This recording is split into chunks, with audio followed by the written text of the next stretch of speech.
Ce qu'a réussi à faire Hazanavicius avec ce film-là reste un tour de force comique. D'un point de vue cinéma, c'est un film à gros impact et qui a vraiment réussi un truc extraordinaire.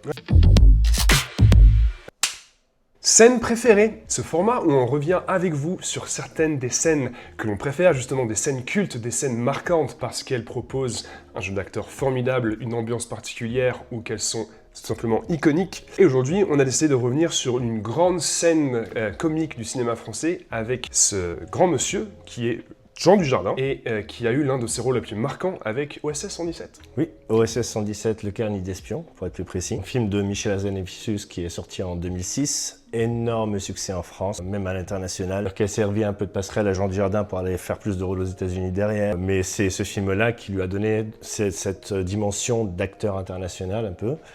Une comédie extrêmement drôle, enfin on ne va pas en revenir dessus, ça reste peut-être l'une des meilleures comédies françaises jamais écrites. Avec en plus un casting assez savoureux, Bérénice Bejo, Ratika, ou encore Richard Samel, qu'on a vu déjà dans Taxi, dans Inglourious Basterds, qui a souvent le rôle du méchant. Donc la scène précisément dont je voulais parler aujourd'hui, c'est donc pour donner le contexte du film. Hubert Bénisseur de la Batte vient d'arriver au Caire. Après un voyage en voiture, extrêmement drôle d'ailleurs avec Bérénice Bejo, il arrive enfin à son hôtel, il monte à son hôtel. Et c'est cette scène-là, à partir du moment où il rentre dans la chambre d'hôtel, il trouve Horatika qui l'attend, avec qui il a une conversation. Et après, il y a une bagarre avec son homme de main. Je te propose d'abord qu'on regarde la scène, et après on pourra en parler.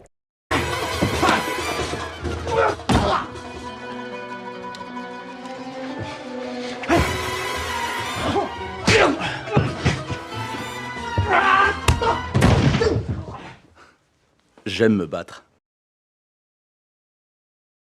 Quel con.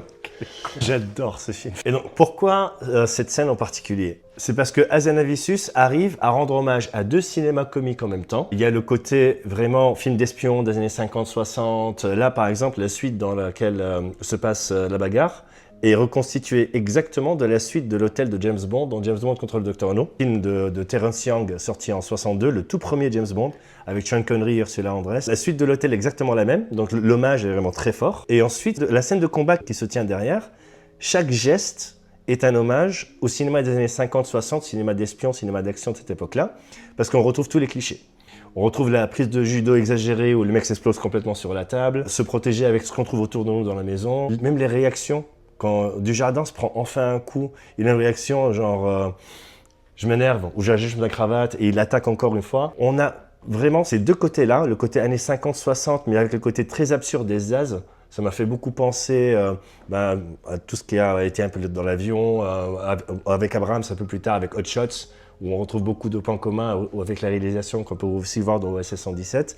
Et donc ce film-là arrive vraiment à nous donner un film. C'est comme si on regardait un film d'espionnage des années 50, mais avec un humour ultra absurde à côté. Et cette scène-là le résume ultra bien parce que c'est pas juste de la parodie pour de la parodie, c'est fait avec amour, c'est fait vraiment avec beaucoup de précision. C'est pas Austin Powers, quoi. Voilà, c'est pas Austin Powers, c'est fait, on sent vraiment qu'il y a de la tendresse derrière et que c'est l'amour de ces deux cinémas qui a mené ce film-là.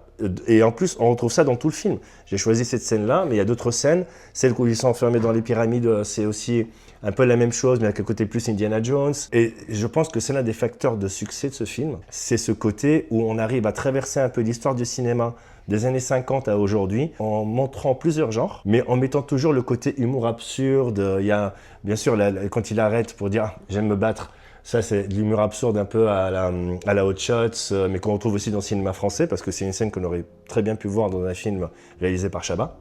Oui, c'est vrai. Parce que c'est des influences aussi qui restent un peu similaires. C'est vrai. Ce qui fait que OSS 117, Le cœur ni d'espion, reste quand même une exception dans les films comiques français.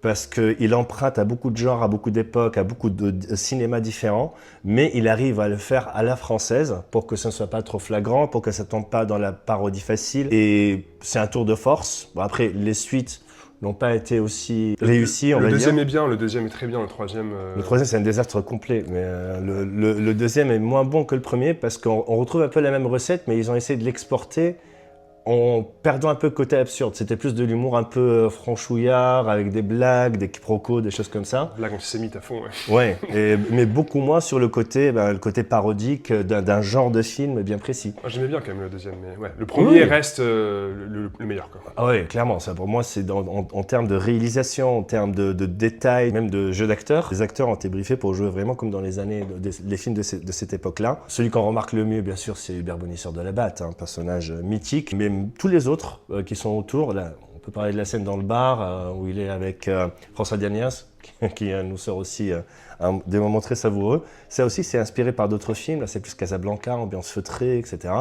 Mais ce qu'a réussi à faire Hazanavicius avec ce film-là reste un tour de force comique. On n'en parle pas assez, parce que c'est une comédie, c'est un film populaire, mais d'un point de vue cinéma, c'est un film à gros impact et qui a vraiment réussi un truc extraordinaire. Ouais, absolument. Bah, déjà, je pense que c'est parce que, comme tu l'as dit, chacun il respecte le sujet et les inspirations. C'est pour ça qu'en fait, c'est un pastiche, c'est pas une parodie.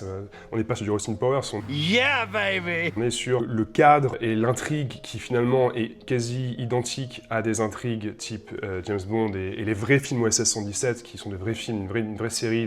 Du coup, je crois que c'est les années 50 aussi. 50-60, ouais. Mais avec, comme tu l'as dit, un humour décalé qui l'amène plus vers le pastiche que vers le sérieux que ces films devaient inspirer normalement à l'époque. Ces films-là se prenaient au sérieux et à un moment on se disait si jamais on faisait le même film et sans se prendre au sérieux, ça donnerait OSS 117. C'est ça. Non, clairement, monument du cinéma français aujourd'hui, honnêtement, je pense qu'il ne faut pas avoir peur des mots. Il y a eu un avant et après OSS 117 pour Jean Dujardin, et clairement l'une des meilleures comédies françaises de tous les temps, quoi. Oui, clairement. Tout simplement. Top 5. Ouais, tu t'emballes là, mais... Ah si, moi je mets dans le top 5. D'accord. Bon, peut-être on fera un top 5 comédie française. Merci d'être resté avec nous pour revivre ce moment de cinéma avec cette scène préférée d'OSS qui est vraiment un classique. Si vous avez aimé, n'hésitez pas à nous donner, comme d'habitude, un petit pouce en l'air, à commenter pour nous donner vous aussi vos scènes préférées peut-être d'OSS 117. Et quant à nous, on se dit à une prochaine fois pour une prochaine vidéo. Avec grand plaisir. Super. À la prochaine. Ciao. Ciao.